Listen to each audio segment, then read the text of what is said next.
are Locked On Packers, your daily Green Bay Packers podcast.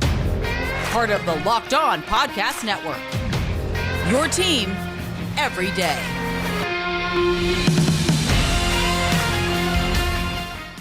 You are Locked On Packers, part of the Locked On Podcast Network, your team every day. I'm Peter Bukowski, to cover the Packers for The Leap, a newsletter I would love for you to subscribe to. You can follow me on Twitter, Peter_Bukowski. Follow the podcast on Twitter at Locked On Packers. Like us on Facebook, subscribe to the podcast, iTunes, Spotify, Google Podcasts, wherever you find podcasts, you will find Locked On Packers, the #1 Packers podcast on the internet, and the show for fans who know what happened. They want to know why and how. Today's episode is brought to you by Get Upside. Get Upside is an app that lets you make money for doing something you were already going to do, like get gas. Download the Get Upside app and use the promo code Touchdown to get 25 cents or more off on that first fill up. Radio Row, a mob scene on Thursday. We got Annie Agar, the queen of Zoom. You probably saw her funny videos floating around the internet over the last year or two.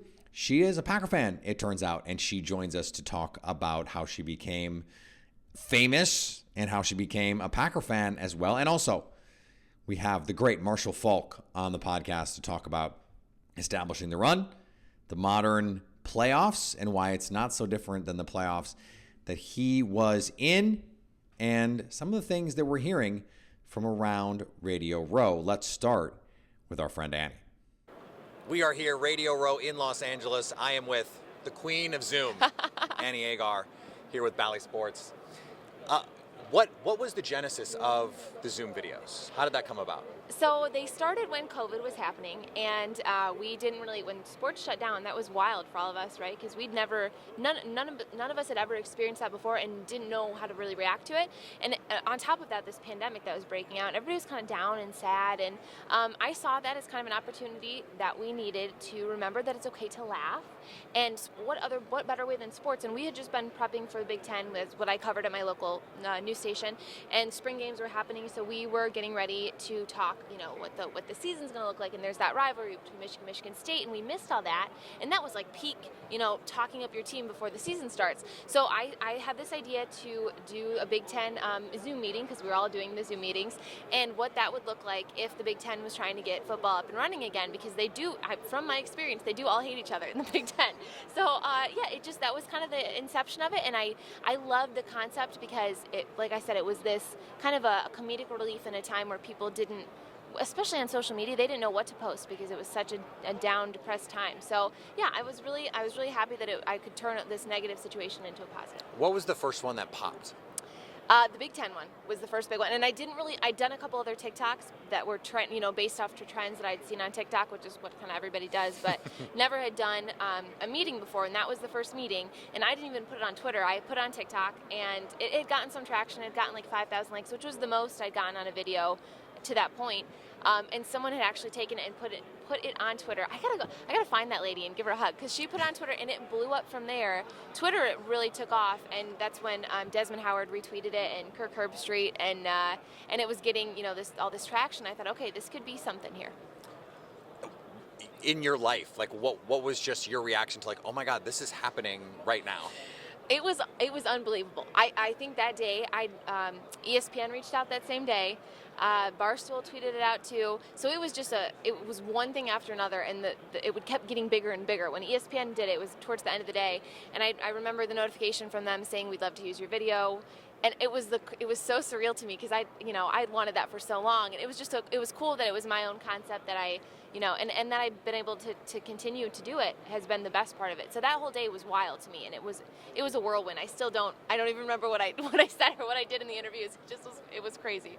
You had a day job, Mm-hmm. So what was their reaction to all of this? Yeah, my job was so supportive of it, because, like I said, I wasn't really working at the time. I'd moved back in with my family because COVID threw everything for a loop. So I worked at a local news station, and they were great. They loved the publicity, I guess, that it was getting. And then when things kind of continued on, I saw this as a great way to lead into a bigger job at a bigger network, and I think they knew that too, and it was just a really cool way to get to where I wanted to get to. What is your sports fandom background? So I'm born and raised in Michigan. Okay, born and raised. Remember that, people. When I tell you the next thing, I'm a diehard Green Bay Packers fan, living in the state of Michigan. And then just to make it a little bit worse, I moved to Chicago, of all places. I just skipped right over Wisconsin, went right to Chicago. So it's fun though, because I think growing up it was fun because it gave me a reason to know sports a little bit more. Because all of my friends were Michigan fans, were Lions fans, and I'm also an Ohio State fan. So I just had to push back a little bit more. It was a good time. Gave me a little tough skin, you know. Like, do you have a moment you think back, like, okay, this was the moment when I became a Packers fan? Like, was there a galvanizing game or player, or like? Yeah, you know, I think I didn't have the same kind of like love, I think, for Brett Favre because I became a Packers fan. I was super young, and there's actually a story about how that happened. But when I was super young, so I loved Brett Favre. But I think, you know, I saw how the whole transition to Aaron Rodgers, and I think Aaron Rodgers was kind of that player for me. Not that I don't love Brett Favre, but when I was younger, I was pretty young. I just gotten into football. My brother's the biggest Lions fan. The whole family were big Lions fans. And I remember my best friend growing up, she's from Wisconsin. Her family are all Packers fans. Die-hard. Like, you know, there's no non-die-hard Packers fans. But so anyway, they all had the Cheeseheads. They got out Sunday. And so I'd go over to her houses on Sunday, or go over to a house on Sundays when the Packers were playing. And I came home one day, and I was young. I barely knew what was going on with football. And I came home one day, and I'm like, Mom, they don't cry over there on Sundays. I was dead serious. She's like, yeah, honey, that's because they're Packers fans. And I was like, all right, I'm going to be one of those. I like that. And totally destroyed my brother, which made it even better. So that was kind of the start of my Packer fandom right there. That is an incredible story. I love that so much. So the last couple of years, there has been some Sunday crying going on in Green Bay. Now, in the playoffs. Different levels, yep. You know, like a playoff loss hurts a little bit differently. Yep. I mean, this last one, I don't know about you, but I fully assumed we would be here. If we were talking, we would be talking about the Packers. Yep. I mean, how surprised were you when that went down? I was, this is how convinced I was we were going to win that game. I'm in Chicago.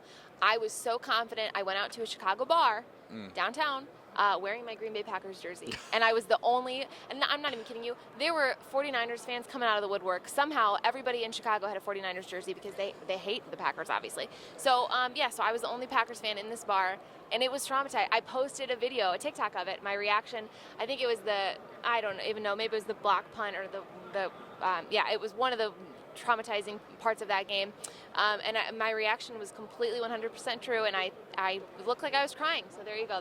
That's exactly. But no, that game, we should have won that game. Yeah. I just don't. You can't target Devontae Adams the whole time, and think you're going to win a game like that. And I totally planned on a Jimmy G late interception, which he tried to throw. Which he tried several times. He tried to give us that game, and we still couldn't do it. Disappointed. Very, very disappointed. There is this group of fans now Yep. that is just sort of ready to be like, this isn't working. Yes. Like, move on. Like, we just need to try something else. Yep. How aligned with that mode of thinking are you? That's a good question. That's a good way to phrase it. Because everybody asks about Aaron Rodgers and how I feel about that. I think it's not. I think the NFC is the place to be. Let me tell you, Aaron, yes. If you're listening, stay in the NFC because you're going to be the best quarterback there for a while. I think, we had to resign Devontae. That's my first thing. But I think it's all there. The pieces they've always been there. We got Randall Cobb back. We had the talent.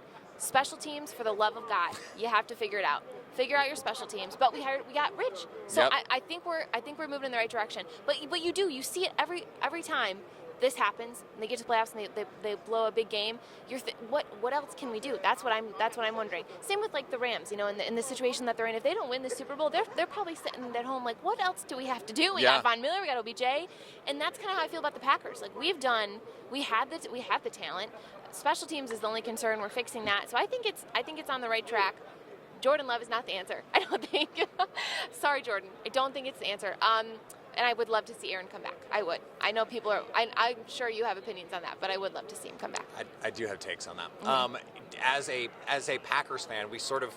I think there is a relationship that they have to this game, in part because they thought they were going to be there, but also the Rams took a very different approach to roster building. Odell Beckham could have been a Packer. Now he's in LA. Could have been a Buck too. Zach Taylor is part of the same tree that Matt LaFleur is, and he's in his Super Bowl, has more championship game wins than Matt LaFleur, which does not feel right. So do you have a rooting interest based on your Packers fandom? That's a good question. I don't know. I don't really go, like, you think about the team that would win to make us look better, right? Like, who do we lose to, all that stuff, which I think people will do that. But at this point, I'm not, we're talking new season for the Packers. So I'm focusing on who do I want to see based off. Like, I love Matthew Stafford. I think he's done his due diligence in Detroit. He's suffered enough. This would be a great win for him. And I also love Joe Burrow. Like, I love that whole story. I love that he's the reason, since, like, we're talking about Cincinnati being in a Super Bowl for the first time in like 30 years. So I think I look at it. I look at the Packers. You always have to look at your team and how it impacts them, whoever wins the Super Bowl. But at the end of the day, I'm thinking about next year and we're going to try to win a playoff game finally, hopefully. Then we won't even have to worry about, we'll be talking about the Packers in another Super Bowl. That's what I'm ready for. All right, we'll be back here in a year in Phoenix. Love it. Okay. Love it. Last thing here, I asked Mike Renner this from Pro Football Focus because he used to have really great flowing hair. Aaron Rodgers does not right now. It's a little stringy. I don't know what's going on with it. Can you help him out? What advice can you offer to get it? Because like some photos, like he had professional photo shoot. It looks nice. Yeah. Help him out. Am I the only one that thought it got progressively worse throughout the season too? You are not. Oh my gosh, I don't know what is going on. Midlife crisis. That's the only thing I can think of. There were times where Shailene Woodley, she's got a great man there, okay? Shailene, take care of him. I think that he looked pretty good when he had short hair. Like he was a good looking guy. Yeah. Not like a Justin Herbert or a Joe Burrow, but no, I think he was a really good looking guy. I don't know where the long hair came from. Maybe it was part of the Hawaii experience. He wanted to really feel in the culture. I don't think I can help. I really don't know what to do with it. Shampoo, conditioner, a lot of it. Cut it all off. I'll be the first one there with scissors. I think he needs to cut it all off. And he still is doing the State Farm commercials were all, he had long hair in those two, but it was at least slicked back, so that looked better. But the pressers after the games are just brutal. Yeah. What Mike said was there's an in-between stage where it doesn't look good, but I feel like we've gone past that stage. We are way past that. That's true. That's like when you grow out bangs and you're thinking, okay, just get past this point and it'll look good.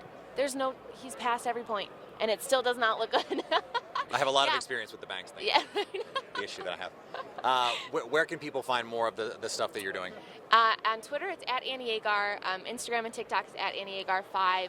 Yeah, I kind of cross-post everything, so if you follow me on one, it'll be on another, and yeah, it'll be a lot of like behind-the-scenes content this week coming up to the Super Bowl, and a lot of fun stuff on Super Bowl day. So. All right, let's do this again in the year, but with the Packers this time. I like it. Yep. Thanks, Annie. Hopefully, we won't have to wait a couple years to do that. Thanks, Peter. Today's episode is brought to you by Get Upside. Get Upside is this wonderful app that allows you to make money to do something you were already going to do.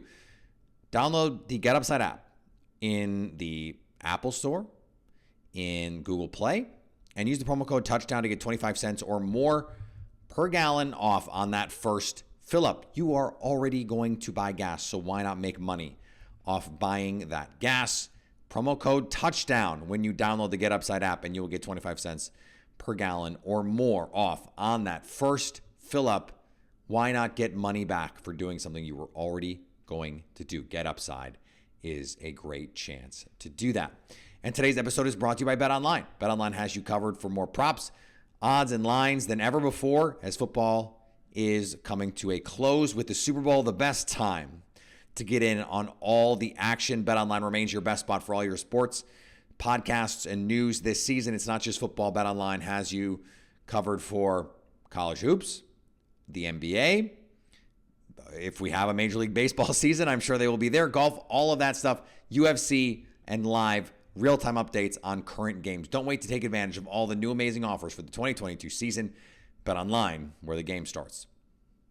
We are here in LA, Radio Row for Super Bowl 56, Rams and Bengals. I'm here, former Super Bowl champion Marshall Faulk. And Marshall, people love to bet on the Super Bowl. Yes, they do. And I may have a couple wagers myself going. you're here with Max and Bet trying to remind people to be responsible with it. We want you to be responsible. We want you to understand, set limits, set boundaries, make sure it's enjoyable, stay within the parameters of your income level, and maybe not drop $30,000 on the coin toss, but if you decide to do something crazy like that or be responsible, Max and Bet is the place that you want to go. We're able to take just about any bet you have.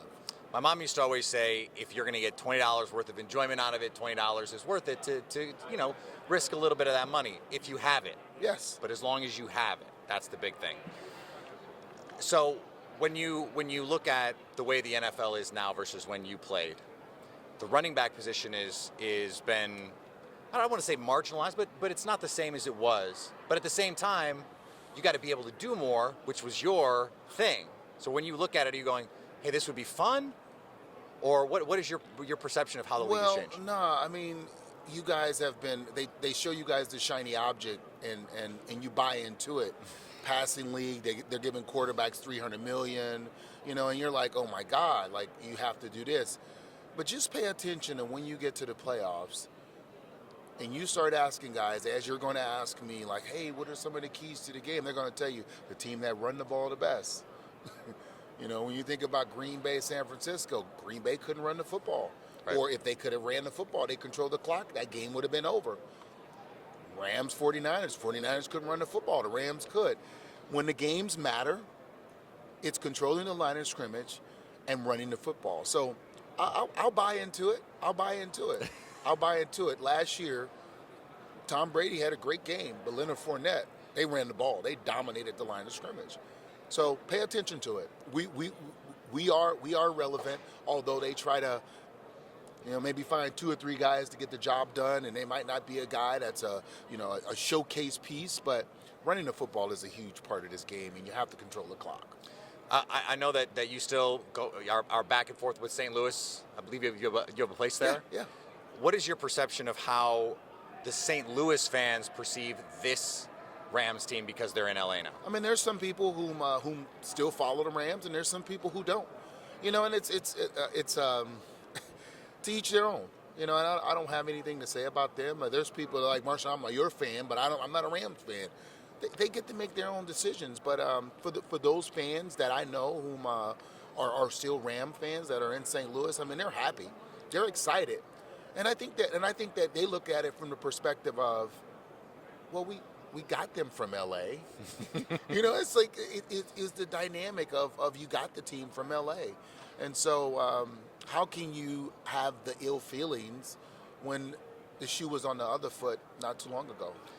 Joe Burrow's rise this season has been meteoric, but this has been kind of who he has been as a personality his whole life.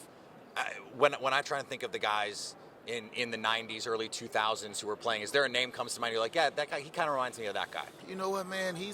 I think you have to go back a little further when you start to think about, like, how he's carrying himself and the confidence that he has. I just, it's like he reminds me of a Marino, a Montana, a Joe Namath. Mm-hmm. Like he has that kind of aura about him.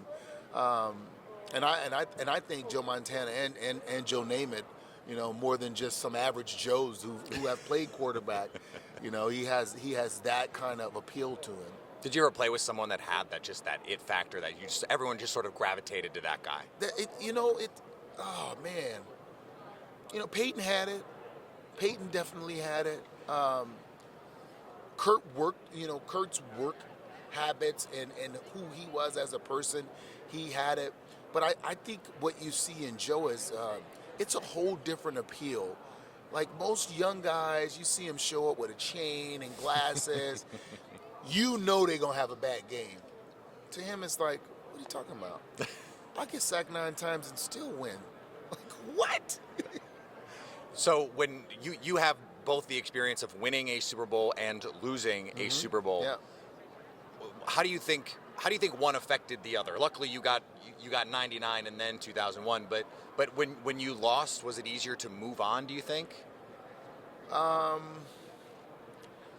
No, it wasn't easier to move on. And you know what? Initially, it was. but all the scandal stuff that continued to come out, it continued to bring it up over and over again. So it's harder to just, let's say none of that stuff. You get over it, you move on. But then when it's like, hey, there's an investigation because they may have done this, then it's like, hold up, wait, really? But if I just think, like, if they'd have just left it alone and just allowed it to be what it was, then I don't, no issue, none whatsoever. Is there a moment from the first one, or the second one, but is there a moment from the first one that is like, this is what I think of when I think of when we won the title? Oh, yeah, definitely. The Isaac Bruce catch.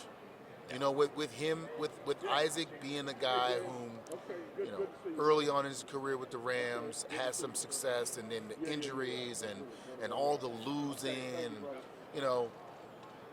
to have him make that catch and score the game-winning touchdown, and then for Mike Jones in the tackle. Yeah. I think those two moments, it kind of crystallizes the moments that I think about when I think about our Super Bowl. Anything on the sidelines in the huddle or anything like that? No, I mean, those two plays, those are epic plays. Yeah. Like, epic. Isaac's touchdown and the Mike Jones tackle. Like, epic plays. Today's episode is brought to you by our friends at Built Bar.